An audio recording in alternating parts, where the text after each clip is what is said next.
Good morning and welcome to our Women's Online Bible Study here at the Met. We are excited that you're joining us with this study. We are into week 2 of Faith and Fear. Last week we learned about faith of others, and this week is about faith of the future. So let's be honest here. I had to get over a fear of even saying yes to do this video. I immediately go, oh no, I can't do this, no. But I was reminded, I have this little thing in my windowsill. It says, let your faith be bigger than your fear. So when I was asked to send this in, I saw this, as I do, I see it every day, right? And I'm just like, okay, God, I can do this. With you, I can do this.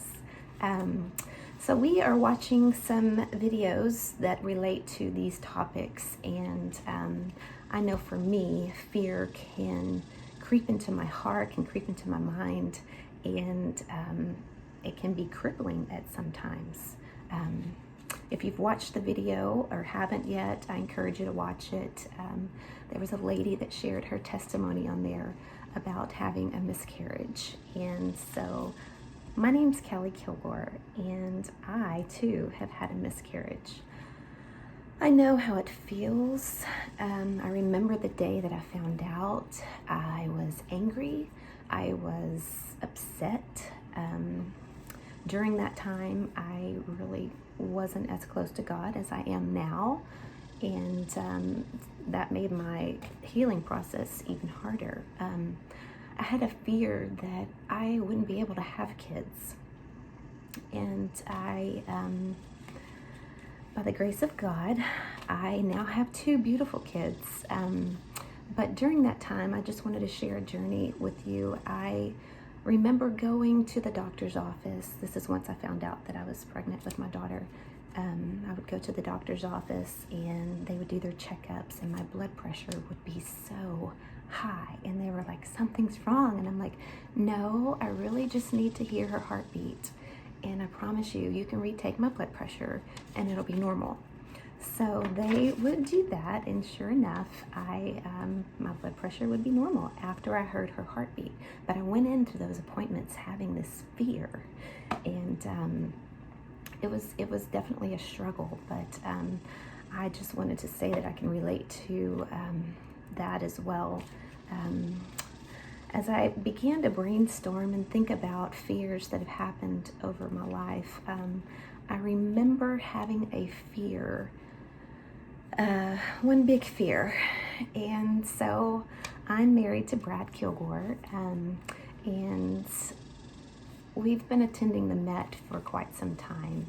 I would say even before 2008, but really around 2010, we really just immersed ourselves in kids ministry, and we were volunteering with the kiddos, and we were learning a lot ourselves. And one day Brad came home from church, or we came home, and he said, you know, that message really spoke to me, and I really feel like I'm called into full-time ministry. Oh, okay. Well, let's continue to talk about this and pray about it and seek counsel about this. Keep in mind, we lived a comfortable life. He had a corporate job. I worked. It was just all these things just started pounding my head, like, well, you can't do it. You won't make enough money. You won't do that. I mean, just over and over and over. So, like I said, we dove in, we served in kids ministry, and it was there that my heart even began to change. We were teaching these kiddos memory verses and stories, and one memory verse that kept coming up was Philippians 4:13. I can do all things through Christ who gives me strength. So that verse just kept sticking and kept sticking. And I was raised in church. I memorized John 3:16, but it wasn't until then in this walk of my life with Christ that these verses were being hidden in my heart. And I knew, Lord, that if I just cling to Him and pray as we take this leap of faith into a new journey that God has called us to, I felt peace. And so we have seen so many blessings since we've taken this leap of faith. We've been in full-time ministry for about 10 years now, and I truly believe if we had not taken this leap of faith, if we had not let our fears control our minds, that we would have missed out on these blessings. That God's just sitting there saying, hey, just say yes. So let's be honest. The devil is out there and he's working hard, especially right now, I feel. And he's trying to decrease our faith and increase our fear. So how do we live by faith and not let fear control our minds? Even when we face uncertainties, just like we are right now, God wants us to have faith that He is with us through the struggle and that He's going to do great things. So over the past 10 years, I have learned new scriptures, and I have tucked them in my belt of truth. And so when fear begins to creep up, I can combat the fears with His word. So I just want to say in 1 John 4:18, it says, there is no fear in love, but perfect love casts out all fear.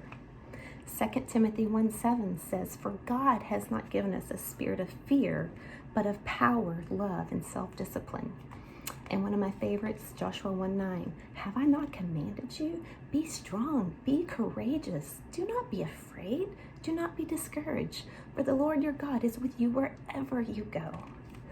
So ladies, I just encourage you to find a verse or more, but find that one and cling to it. Meditate on it. Pray when fear begins to creep in. Pray those scriptures out loud. Write them down. Find whatever it is that you need to find to remember. Let it transform your mind. And I promise you, you won't regret it.